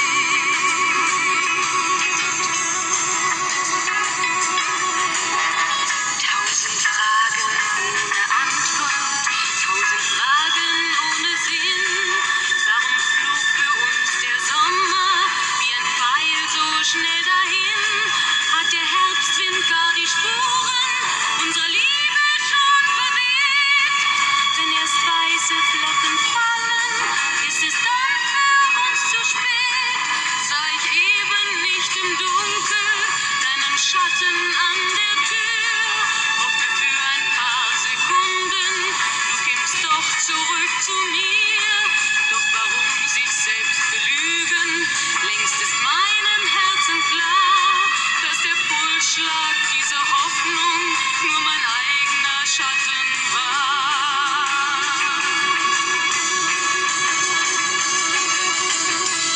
Und ich fühle, wie der Augenblick zur Ewigkeit gerinnt, wenn das Spinnrad meiner Träume längst zerrissene Fäden spinnt und sich leis zu drehen beginnt, sich im Kreis zu drehen beginnt,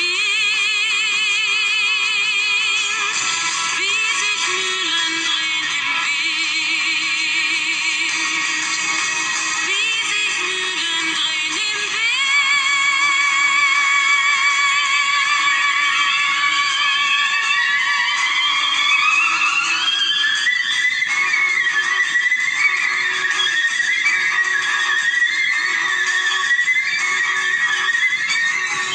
Okay, so thanks very much. To be continued. See you next time. Bye for now.